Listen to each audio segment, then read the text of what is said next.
Chapter 19. The Grand Bewitchment. The operation planned by the Black Lodge was simple and colossal both in theory and in practice. It was based on the prime principle of sympathetic magic, which is that if you destroy anything which is bound up with anybody by an identifying link, that person also perishes. Douglas had adroitly taken advantage of the fact of the analogy between his own domestic situation and that of Cyril Grey. He had no need to attack the young magician directly, or even Lisa. He preferred to strike at the weakest point of all, that being whose existence was as yet but tentative. He had no need to go beyond this, for if he could bring Cyril's magic to naught, that exorcist would be destroyed by the recall of his own exorcism. The laws of force take no account of human prejudices about good or evil. If one is run over by a railway engine, it matters nothing, physically, whether one is trying to commit suicide or to save a child. The difference in the result lies wholly on a superior plane. It is one mark of the short-sightedness of the sorcerer that he is content with his own sorceries, and if he should think that he can escape the operation of that superior law which does not take account of spiritual and moral causes, he is the greater fool. Douglas might indeed wipe his enemy off the planet, but only with the result of fortifying the immortal and divine self which was within his victim, so that he would return with added power and wisdom, while all his success in aggrandizing himself, as he foolishly called it, would leave his better part exhausted and disintegrated beyond refreshment or repair. He was like a man who could collect all his goods about him and set fire to his house, while the true adepts beggar themselves, to all appearances, by transforming all their wealth into a shape that fire cannot touch. The sorcerer never sees thus clearly. He hopes that at the last his accumulation of corruptible things will outweigh the laws of nature, much as a thief might argue that if he can only steal enough, he can corrupt the judges and bribe the legislature, as is done in America. But the laws of nature were not made by man, nor can they be set aside by man. They were not made at all. There are no laws of nature in the usual sense of the word law. They are but statements, reduced to a generalized form in accordance with reason, of the facts observed in nature. They are formulae of the inherent properties of substance.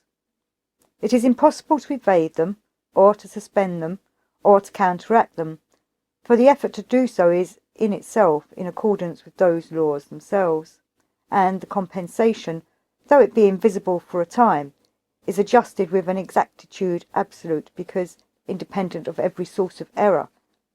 No trickery, no manipulation, can alter by the millionth of a milligram the amount of oxygen in 1 billion tons of water.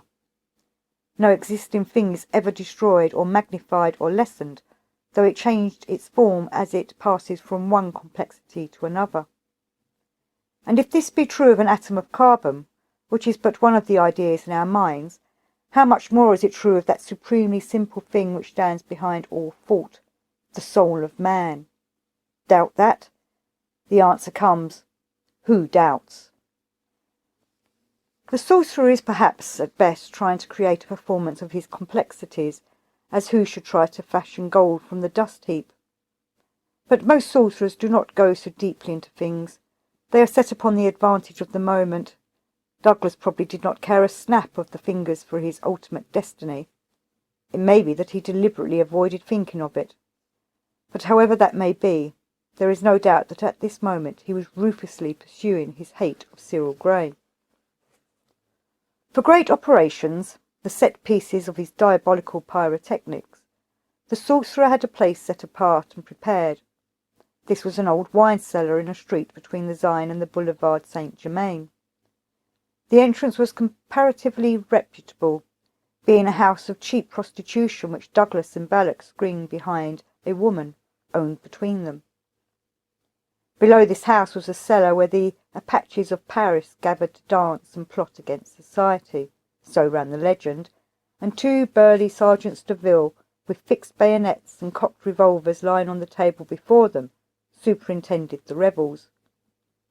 For in fact Douglas had perceived that the Apache spent no money, and that it would pay better to run the cellar as a showplace for Americans, Cockneys, Germans, and country cousins from the provinces on a jaunt to Paris, on the hunt for frills.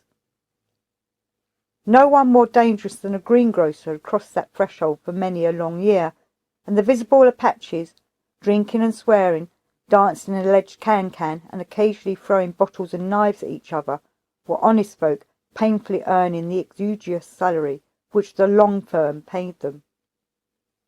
But beneath this cellar, unknown even to the police, was a vault which had once served for storing spirits. It was below the level of the river. Rats, damp, and stale alcohol gave it an atmosphere happily peculiar to such abodes.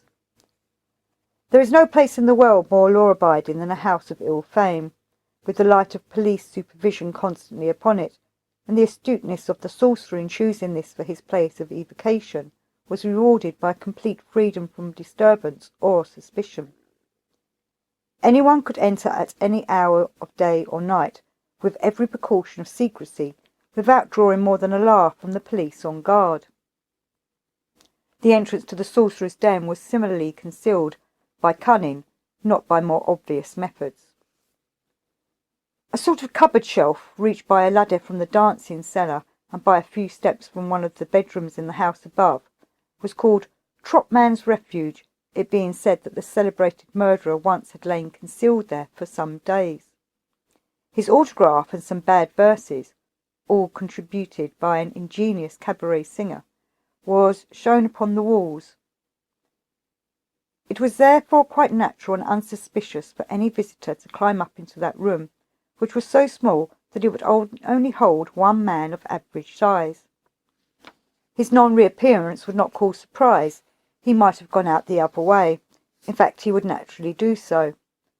But in the moment of his finding himself alone, he could, if he knew the secret, press a hidden lever which caused the floor to descend bodily. Arrived below, a corridor with 3 right-angled turns, this could incidentally be flooded at need in a few moments, led to the last of the defences, a regular door such as is fitted to a strong room. There was an emergency exit to the cellar, equally ingenious. It was a sort of torpedo tube opening beneath the water of design. It was fitted with a compressed air chamber. Anyone wishing to escape had merely to introduce himself into a shell made of thin cork and shoot into the river. Even the worst of swimmers could be sure to reach the neighbouring quay. But the secret of this was known only to Douglas and one other. The very earliest steps in such thorough-going sorcery as Douglas practised required the student to deform and mutilate his humanity by accustoming himself to such moral crimes as render their perpetuator callous and insensible to all such emotions as men naturally cherish, in particular love. The Black Lodge put all its members through regular practices of cruelty and meanness. Guy de Maupassant wrote 2 of the most revolting stories ever told, one of a boy who hated a horse, the other of a family of peasants who tortured a blind relative that had been left to their charity. Such vileness as is written there by the divine hand of that great artist forbids emulation. The reverent reference must suffice. Enough to say that stifling of all natural impulse was a higher preliminary of the system of the Black Lodge. In higher grades the pupil took on the manipulation of subtler forces. Douglas's own use of his wife's love to vitriolize her heart was considered by the best judges as likely to become a classic. The inner circle, the 14 men about Douglas himself, and that still more mysterious person to whom even he was responsible, a woman known only as Annie or as A.B., was sealed to him by the direst of all bonds. Needless are oaths in the Black Lodge, honour being the first thing discarded. Their only use is to frighten fools. But before joining the 14, known as the Garhagil, it was obligatory to commit a murder in cold blood and to place the proofs of it in the hands of Douglas.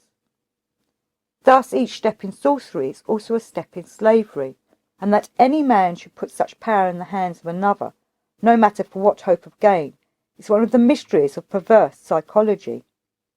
The highest rank in the lodge was called Farmiel Curatel, and there were two of these, Annie and Douglas, who were alone in possession of the full secrets of the lodge.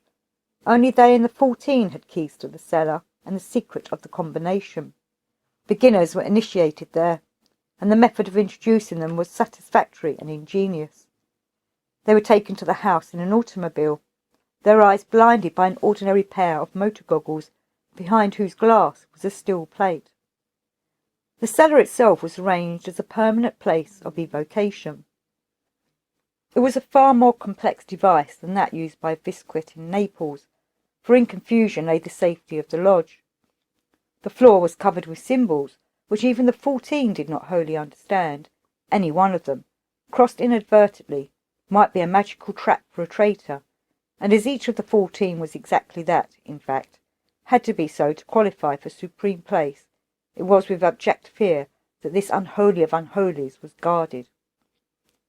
At the appointed hour, Mr. Butcher presented himself at the Count's apartment, was furnished with the necessary spectacles, and conducted to the Beth Chol, or House of Horror, as the cellar was called in the jargon of the sorcerers. Balak, Kremers, Abdul Bey, and the wife of Douglas was already present. The first part of the procedure consisted in the formal renunciation by Mrs. Douglas of the vows taken for her in her baptism, a ceremonial apostasy from Christianity. This was done in no spirit of hostility to that religion, but to permit of her being rebaptized into it under Lisa's maiden name. The Turk was called upon to renounce Islam and baptized by the name of the Marchese La Giafria. The American priests next proceeded to confirm them in the Christian religion and to communicate the sacrament. Finally they were married. In this long profanation of the mysteries of the Church, the horror lay in the business-like simplicity of the procedure. One can imagine the charity of a devout Christian finding excuses for the Black Mass when it is the expression of the revolt of an agonizing soul, or of the hysteria of a half-crazed debauchee. He can conceive of repentance and of grace following upon enlightenment. But this cold-blooded abuse of the most sacred rites, their quite casual employment as the mere prelude to a crime which is tantamount to murder in the opinion of all right-minded men, might seem even to the free-thinker or the pagan as an abomination not to be forgiven. No pains had been spared by Douglas to make all secure. Balak and Kremers had sponsored both infants, and Douglas himself, as having most right, gave his right in marriage to the Turk. A brutally realistic touch was needed to consummate the sacrilege. It was not neglected. Much of the pleasure taken by Douglas in this miserable and criminal farce was due to his enjoyment of the sufferings of his wife. Each new spurt of filth wrung her heart afresh, and withal she was aware that all these things were but the prelude to an act of fiendish violence more horrible than them all. Mr. Butcher, Kremers, and Abdul Bey, their functions ended, were led out of the cellar. Balak remained to perform the operation from which the bulk of his income was derived. But there was yet much sorcery of the more secret sort to be accomplished.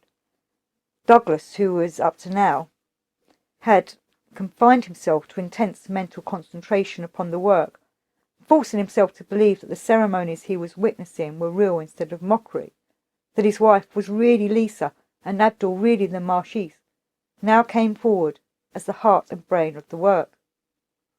The difficulty, the crux of the whole art, had been to introduce Cyril Gray into the affair, and this had been overcome by the use of a specimen of his signature. But now it was necessary also to dedicate the victim to Hecate, or rather to a Hebrew equivalent, Nahima, the devourer of little children, because she also is one aspect of the moon, and Lisa having been adopted to that planet, her representative must needs undergo a similar ensorcelment. In the art of evocation, Douglas was profoundly skilled. His mind was of a material and practical order, and distrusted subtleties. He gladly endured the immense labour of compelling a spirit to visible appearance, when a less careful or more fine-minded sorcerer would have worked upon some other plane. He had so far mastered his art that in a place such as he now had, long habited to similar scenes, he could call up a visible image of almost any demon required in a period of not more than half an hour. But place association is of great importance, possibly because it favours concentration of mind. Evidently it is difficult not to feel religious in King's College Chapel, Cambridge, or otherwise, than profoundly sceptical and pagan in St. Peter's at Rome, with its east in the west, its adaptation of a statue of Jupiter to represent its patron saint, and the emphasis of its entire architecture in bearing witness that its true name is temporal power. Gothic is the only mystic type. Templar and Byzantine are only religious through sexuality. Perpendicular is more moral than spiritual, and modern architecture means nothing at all. In the Beth Chol, there was always a bowl of fresh bull's blood burning over a charcoal brazier. Science is gradually being forced round once more to the belief that there is something more in life than its mere chemistry and physics. Those who practice the occult arts have never been in doubt on the subject. The dynamic virtue of living substance does not depart from it immediately at death. Those ideas, therefore, which seek manifestation in life must do so either by incarnation or by seizing some still living matter which the ideal soul in possession has abandoned. Sorcerers consequently employ the fumes of fresh blood as a vehicle for the manifestation of the demons whom they wish to evoke. The matter is easy enough, for fiends are always eager to take a hold on the sensory life. Occasionally, such beings find people ignorant and foolish enough to offer themselves deliberately to obsession by sitting in a dark room without magical protection and inviting any wandering ghost or demon to take hold of them and use their bodies and mind. This loathsome folly is called spiritualism, and successful practitioners can be recognised by the fact that their minds are no use for anything at all anymore. They become incapable of mental concentration or a connected train of thought. Only too often the obsessing spirit gains power to take hold of them at will, and utters by their mouths foulness and imbecility when the whim takes him. True souls would never seek so ignoble a means of manifesting in earth life. Their ways are holy and in accord with nature. While the true soul reincarnates as a renunciation, a sacrifice of its divine life and ecstasy for the sake of redeeming those who are not yet freed from mortal longings, the demon seeks incarnation as a means of gratifying unslaked lust. Like a dumb beast in pain, the wife of Douglas watched her husband go through his ghastly ritual with averted face, as is prescribed, for none may look on Hecate and remain sane. The proper conjurations of Hecate are curses against all renewal of life. Her sacrament is deadly nightshade or henbane, and her due offering, a black lamb torn ere its birth from a black ewe. This with sardonic subterthought, pleasing to Hecate, the sorcerer permitted her as she made her presence felt. Whether they could have seen anything, if they had dared to look, who can say? But through the cellar moved an icy sensation, as if some presence had indeed been called forth by the words and rites spoken and accomplished. For Hecate is what Scripture calls the second death. Natural death is to man the greatest of the sacraments, of which all others are but symbols, for it is the final and absolute union with the Creator, and it is also the pylon of the temple of life, even in the material world, for death is love. Certainly the wife of Douglas felt the presence of that vile thing evoked from Tartarus. Its chill struck through to her bones. Nothing had so torn her breast as the constant refusal of her husband to allow her to fulfil her human destiny. Even her prostitution, since it was forced upon her by the man she loved, might be endured. If only, if only. But always the aid of Balak had been summoned. Always in dire distress and direr danger, she had been thwarted of her life's purpose.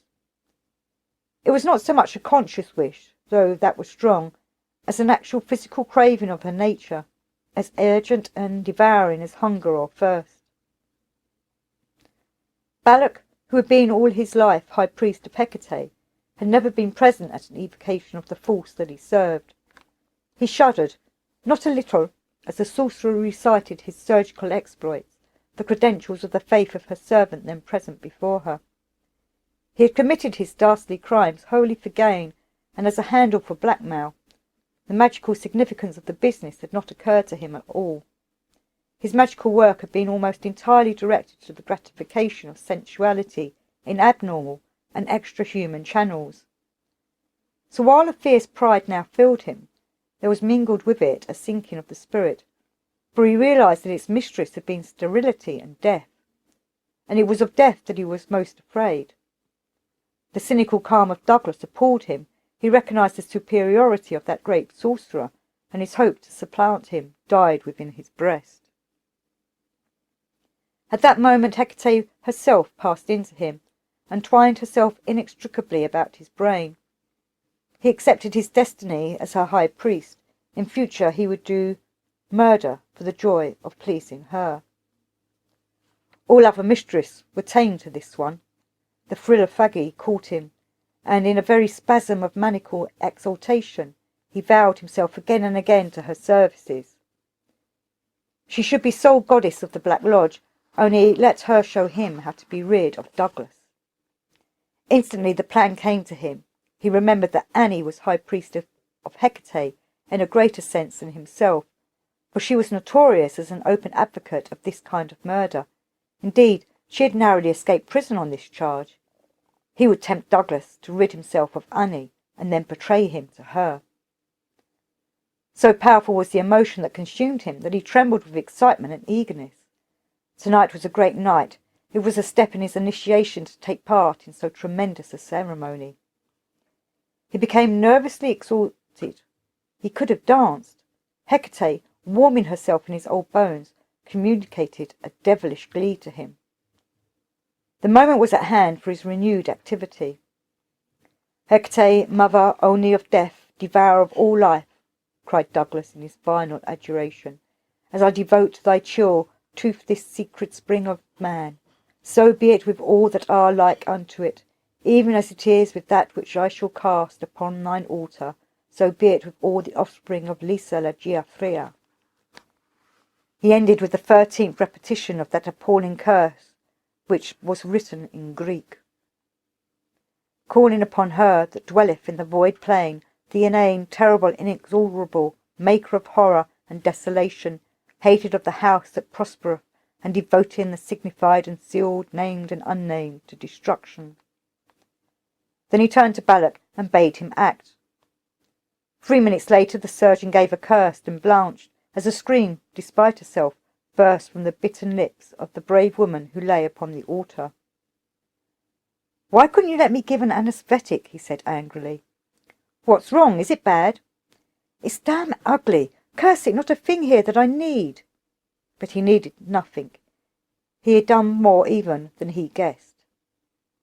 Mrs. Douglas, her face suddenly drawn and white, lifted her head with infinite effort towards her husband. "I've always loved you," she whispered, "and I love you now, as I die." Her head dropped with a dull crack upon the slab. No one can say if she heard the reply of Douglas. "You sow, you've bitched the whole show." For she had uttered the supreme name of love in love, and the spell dissolved more swiftly than a dream. There was no Hecate, no sorcerer even for the moment, nothing but 2 murderers and the corpse of a martyr between them. Douglas did not waste a single word of abuse on Balak. "This is for you to clear up," he said with a simplicity that cut deeper than sneer or snarl, and walked out of the cellar. Balak, left to himself, became hysterical. In his act he recognized the first fruits of the divine possession. His offering to the goddess had been stupendous indeed. All his exultation returned. Now would Hecate favour him above all men. Well, he had but to take the body upstairs. The old woman understood these things. He would certify the death. There would be no fuss made over a poor prostitute. He would return at once to London and open up the negotiations with A.B. Chapter 20. Walpurgis Night. The spring in Naples had advanced with eager foot in her gait. She revealed the truth of her godhead, and by the end of April there was no wreath of snow on Apennine, or Alban, or Apollinean hill. The last day of the month was hot and still as midsummer. The slopes of Posillipo begged a breath from ocean, and were denied. So heavy a haze hung on the sea that not only Capri, not only the blue spur that stabs the sunset, but Vesuvius itself were hidden from the villa where Iliel and her friends were nested. Sunset was sombre and splendid. The disk itself was but a vague intensity of angry Indian red. His agony split a murky saffron through the haze, and the edges of the storm clouds on the horizon, fantastically shaped, cast up a veritable mirage, exaggerated and distorted images of their own scarred crests, that shifted and changed, so that one might have sworn that monsters, dragons, hippogriffs, chimerae were moving in the mists, a saturnalia of phantasms. Iliel impatiently waited the moment of darkness when she could meet the old lady and start for the Sabbath. She had noticed the long conference that day between Sister Clara and the two men, and she was sure that they were themselves arranging for their departure. The suspicion was confirmed when, one after the other, they came to wish her a good night. She was more than ever determined to follow them to the Sabbath. By 9 o'clock everything was still in the garden, save for the tread of Brother Onofrio's patrol, who paced the upper terrace, chanting in the soft and low, yet stern tones of his well-modulated voice, the exorcism that magical guardians have sung for so many ages, with its refrain, "On them will I impose my will, the law of light." Iliel gave her little cough, and found herself immediately upon the path she knew so well. It only took her a few minutes to reach the rock, and there was the old lady waiting for her. "I must tell you at once, my dear," she began without any preliminary, "that you must be very careful to do exactly as I say in that country." It was the same sing-song with one change of word. "First of all, you must never speak of anything by its name in that country. So if you see a tree on a mountain, it will be better to say, 'Look at the green on the high,' for that's how they talk in that country. And whatever you do, you must find a false reason for doing it in that country. If you rob a man, you must say it is to help and protect him. That's the ethics of that country. And everything of value has no value at all in that country. You must be perfectly commonplace if you want to be a genius in that country. And everything you like you must pretend not to like, and anything that is there you must pretend is not there in that country. And you must always say that you are sacrificing yourself in the cause of religion and morality and humanity and liberty and progress when you want to cheat your neighbour in that country." "Good heavens!" cried Iliel. "Are we going to England?" "They call the place Stonehenge in that country," and without another word the old lady dragged Iliel into the cleft of the rock. It was very, very dark inside, and she tripped over loose stones. Then the old lady opened a little door, and she found herself standing on a narrow window ledge. The door shut fast behind her, almost pushing her out. Beyond the ledge was nothing but the abyss of stars. She was seized with an enormous vertigo. She would have fallen into that cruel emptiness, but the old lady's voice came. "What I said outside was nonsense, just to put the Gwathkins off the trail, my dear. There is only one rule, and that is to take things as they come, in this country."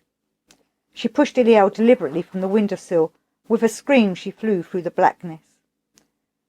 But the chubby little old clergyman explained to her that she must go into the castle on the islet. It was only a little way to walk over the ice of the lake, but there was no sign of an entrance. The castle was fitted cunningly to the irregularities of the rock, so that one could see nothing but the masonry, and there was no trace of any door, and the windows were all very high in the wall. But as Iliel came to it, she found herself inside, and she never knew how she got there. It was easy to scramble along the ladder to the golf course, but the main deck of the galleon was slippery with the oil that spurted from its 1,000 fountains. However, she came at last to the wardrobe where her hairbrush was hanging, and she lost no time in digging for the necessary skylarks.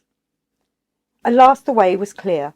The pine woods on the left, the ant hills on the right, straight through the surf to the heavy pagoda where the chubby clergyman and the old lady had already arrived and were busy worshipping the Chinese god. Of course, it was Cyril with Brother Onofrio and Sister Clara all the time. How stupid she had been! But for all that, the toads were a nuisance with their eternal chatter and laughter, and they wore their jaws much too conspicuously and profusely. And then she perceived that Cyril and his two companions formed but one triangle out of uncounted thousands, and each triangle was at a knot upon the web of an enormous spider. And each knot was such a group of three, and every one was different. There must have been millions of such gods, each with its pair of worshippers. Every race and clime and period were represented.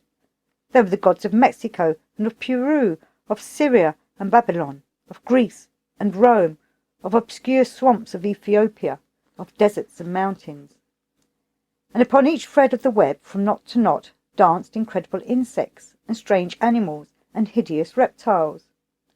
They danced, sang, and whirled frantically, so that the entire web was a mere bewilderment of motion. Her head swam dizzily, but she was now full of a curious anger. Her thought was that the old lady had betrayed her. She found it quite impossible to approach the triangle. For one thing, she was furious that it should be Sister Clara herself who had led her into this Sabbath. For another, and she was infinitely disgusted at the whole vile revel. Now she noticed that each pair of worshippers had newborn children in their arms, and they offered these to their god, who threw them instantly towards the centre of the web. Following up those cruel meshes, she beheld the spider itself with its 6 legs. Its head and body formed one black sphere, covered with moving eyes that darted rays of darkness in every direction, and mouths that sucked up its prey without remorse or cessation, and cast it out once more in the form of fresh strands of that vibrating web.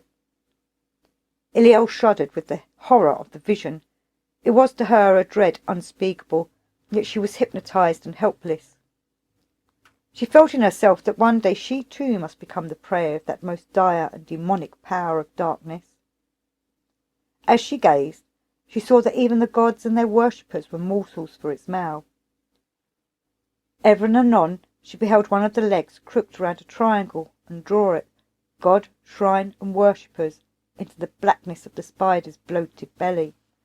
Then they were thrown out violently again in some slightly altered form, to repeat the same uncanny ritual. With a strong shudder she broke away from that infernal contemplation. Where was the kindly earth with all its light and beauty? In God's name, why had she left Lavinia King to explore these dreadful realms of illusion, of imagination, of darkness and deadlier reality than life? It mattered little which.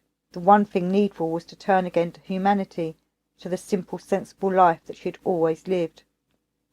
It was not noble, not wonderful, but it was better than this nightmare of phantoms, cruel and malignant and hideous, this phantasmagoria of damnation.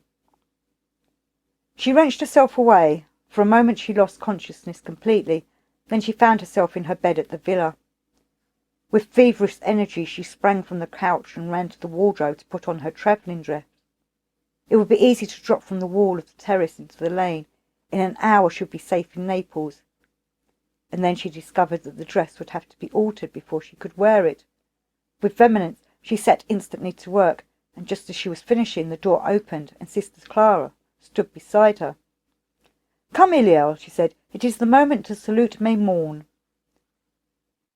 The indignant girl recoiled in anger and disgust, but Sister Clara stood smiling gently and tenderly. Iliel looked at her, almost despite herself, and she could not but see the radiance of her whole being, a physical aura of light playing upon her, and the fire of her eyes transcendent with seraph happiness. "They are waiting for us in the garden," she said, taking Iliel by the arm, like a nurse with an invalid, and she drew over her shoulders the great lunar mantle of blue velvet, with its broidered silver crescents, its talismans of the moon, and its heavy hanging tassels of seed pearls, and upon her head she set the tiara of moonstones. "Come, they await him." So Iliel suffered herself to be led once more into the garden. In the east the first rays of the sun gilded the crest of Posilippo, and tinged the pale blue of the firmament with rosy fingers. The whole company was gathered together, an ordered phalanx, to salute the Lord of Life and Light. Iliel could not join in that choir of adoration. In her heart was blackness and hate, and nausea in her mouth. What vileness lay beneath their fair semblance? Well, let it be. She would be gone. Cyril came to her with Brother Onofrio, as the last movement of their majestic chant died away upon the echoing air. He took her in his arms. "Come, I have much to tell you." He led her to a marble seat and made her sit down. Brother Onofrio and Sister Clara followed them and sat upon the base of a great statue, a copy of the Marsyas and Olympus in green bronze, hard by. "Child," said Cyril very gravely and gently, "look at the eastern slope of Posillipo, and look at the stars, how brightly they shine, and look at that shoal of gleaming fish that swims so deep beneath the waters of the bay, and look at your left ear, what shapeliness, what delicate pink." She was too angry even to tell him not to be an idiot. She only smiled disdainfully. He continued, "But those things are there. You cannot see them because the conditions are not right. But there are other things that your eye sees indeed, but you not, because you have not been trained to see them for what they are. See Capri in the morning sun. How do you know it is an island, not a dream or a cloud or a sea monster? Only by comparison with previous knowledge and experience.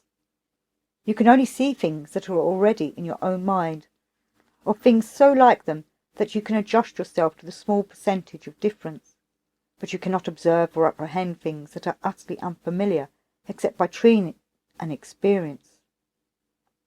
How does the alphabet look to you when you first learn it? Don't you confuse the letters? Arabic looks fantastic to you, as the Roman script does to the Arab. You can memorize one at a glance, while you plod painfully over the other, letter by letter, and probably copy it wrong after all. That's what happened to you last night. I know you were there, and knowing you were not an initiate, I can guess pretty well what you must have seen. You saw things accurately, so far as you could see them. That is, you saw a projection into your own mind of something really in being. How right such vision can be, and yet how wrong. Watch my hand." He suddenly raised his right hand. With the other he held a book between it and her eyes. "I can't see it," she cried petulantly. "Look at its shadow on the wall. It's the head of the devil. Yet I am only making the gesture of benediction." He lowered the book. She recognized at once the correctness of his statement. She looked at him with open mouth and eyes. He was always stupefying her by the picturesqueness of his allegories, and his trick of presenting them dramatically. What then? This is what really happened last night, only there's no such thing as time. This is what you should have seen, and what you will see one day, if you cling to the highest in you. He drew a notebook of white vellum from his pocket and began to read. The whirlwind of the eagle and the lion, the tree upon the mountain that is Zion, the marriage of the starbeam and the clod, the mystic Sabbath of the saints of God. Bestride the broomstick that is God in man, spur the rough goat whose secret name is Pan. Before that rod heaven knows itself unjust, beneath those hooves the stars are puffs of dust. Rise up, my soul, one stride and space is spanned. Time, like a poppy crushed in thy left hand, while with thy right thou reachest out to grip the grail of God, and tilt it to thy lip. Lo, all the whirring shafts of light, a web wherein the tides of being flow and ebb. One heart beat, pulse in the eternal stress, extremes that cancel out in nothingness. Light thrills through light, the spindle of desire, cross upon cross of elemental fire. Life circles life, the rose all flowers above, and in their intermarriage they are love. Lo, on each spear of splendidness burns a world, revolving, whirling, crying aloud, and curled about each cosmos, bounding in its course, the sacred snake, the father of its force.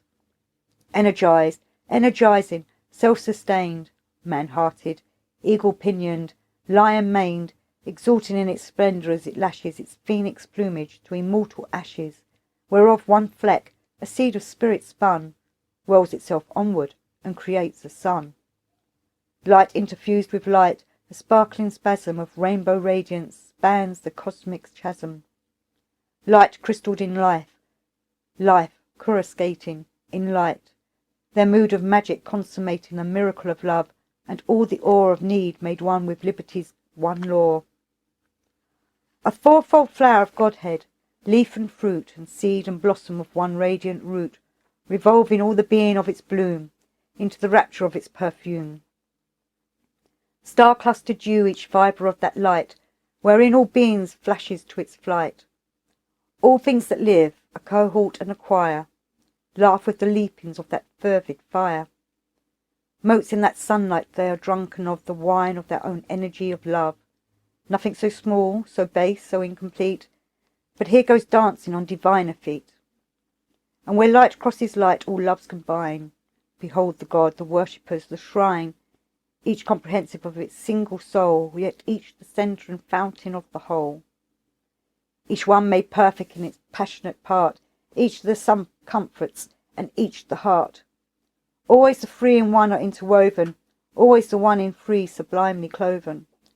Their essence to the central spirit hurled, and so flung forth an uncorrupted world.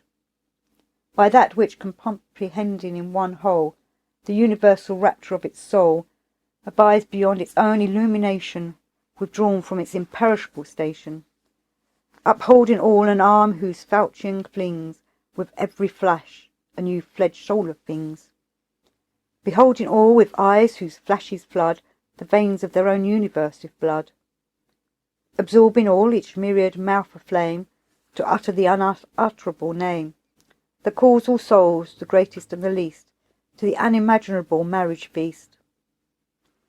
And in the self-same sacrament is stirred to recreate their essence with the word.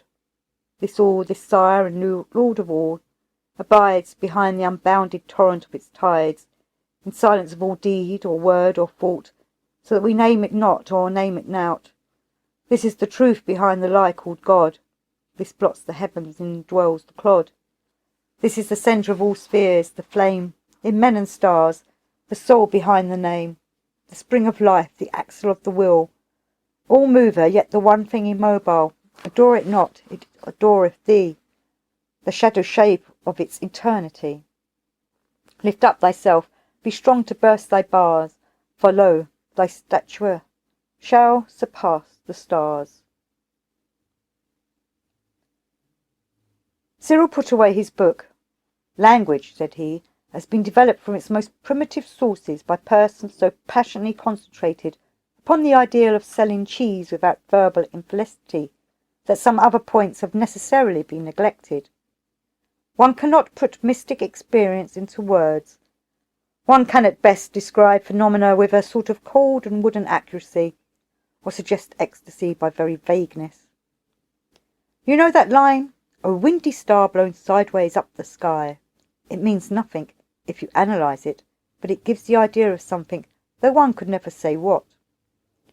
What you saw, my beloved Iliel, bears about the same ratio to what I have said as what I have said does to what Sister Clara saw, or rather was morale. When Sister turns, we all turn. I have now apologised, though inadequately, for inflicting my bad verses upon you, which will conclude the entertainment for this morning. Brother Onofrio will now take up the collection. He that giveth to the poor lendeth to the Lord. Details of rate of interest and security on application to the bartender. The liberal soul shall be made fat, but I am banting, as the hart banteth after the water brooks. He that watereth shall be watered also himself. I will take a cold shower before the plunge. The mothers' meeting will be held as usual at 8:30 on Thursday evening. Those who are not yet mothers, but who wish to become so, kindly apply to me in the vestry at the conclusion of the service. Sister Clara, please play the people out quickly. Cyril babbled out this nonsense in the tones of the sweet young thing type of curate. Was his way of restoring the superficial atmosphere. Iliel took his arm and went smiling to breakfast, but her soul was yet ill at ease. She asked him about the identification of Sister Clara and her old lady. Yes, he said, it was best to have her on the watch outside, on the astral plane, to keep you from getting into too great mischief, but you can never come to any real harm so long as you keep your vow and stay inside the circle. That's the one important point. She was quite satisfied in her upper conscious self, which was usually her better self, because of its rationality, and its advantage of surface training, which saved her from obeying her impulses on every occasion. She was glad. She was proud of her partnership with the Adepts. Yet there was a subconscious weakness in her which hated them and envied them the more because of their superiority to her. She knew only too well that the price of their attainment had been the suppression of just such darknesses of animal instinct and savage superstition as were her chief delight. The poet speaks of the infinite rage of fishes to have wings, but when you explain to the fish that it will have to give up pumping water for its gills, it is apt to compromise for a few million generations, though the word may rankle if you call it a flying fish, when swimming bird is evidently a properer and politer name. She was permanently annoyed with Sister Clara. Her motive for making excursions on that path had been to get rid of the idea of Cyril and his magic, and he had not even come himself to welcome her, but set this woman to disguise herself and spy upon her faults. It was disgusting. Cyril had certainly done his best to put the matter in the proper light. He had even told her a story. A charming lady, wife of a friend of Bowling's, whom her physical and mental characteristics induced me to introduce her as Mrs. Donut, was once left lorn in the desert island of Manhattan, while her husband was on a spook shika with Lord Antony in this very Naples, which you see before you, slightly to the left, child. Mrs. Donut was as virtuous as American women sometimes are, when denied opportunity to be otherwise, and the poor lady was far from attractive. But in the world of spirits, it appears, the same standards are not current as in Peacock Alley or Times Square, and she was soon supplied with a regular regiment of spirit lovers. They told her what to do and how to do it. Eating, drinking, reading, music, whatever she did, all must be done under spirit control. And one day they told her that they had a great and wonderful work for her to do, the regeneration of humanity and so forth. I think it was, anyhow, something perfectly dotty. She was now quite without power to criticise her actions by reason or good sense. The voice of the spirits was for her the voice of God. So they sent her to the bank for money, and to the steamship office for a passage to Europe, and when she got to Liverpool, they sent her to London, from London to Paris, from Paris to Genoa, and when she came to Genoa, they told her which hotel to choose, and then they sent her out to buy a revolver and some cartridges, and then they told her to cock it, and put the muzzle to her forehead, and then to pull the trigger. The bullet made little impression on that armour plate of solid bone, and she escaped to tell her story. She had not even sense enough to tell it different, but that, my child, is why it is better to have a kind friend to look after you when you start a flirtation with the gay, if treacherous, Lotharios of the astral world. I hope you don't think I'm a woman like that. All women are like that. She bit her lip, but her good sense showed her that his main principle was right. If she had only been able to stifle the formless promptings which were so alluring and so dangerous. But as she could not live wholly on the heights of aspiration, so also she could not live on the safe plains of earth life. The voices of the swamp and the cavern called to her continuously. And so the external reconciliation had no deep root. For a few weeks she was better and healthier in body and mind.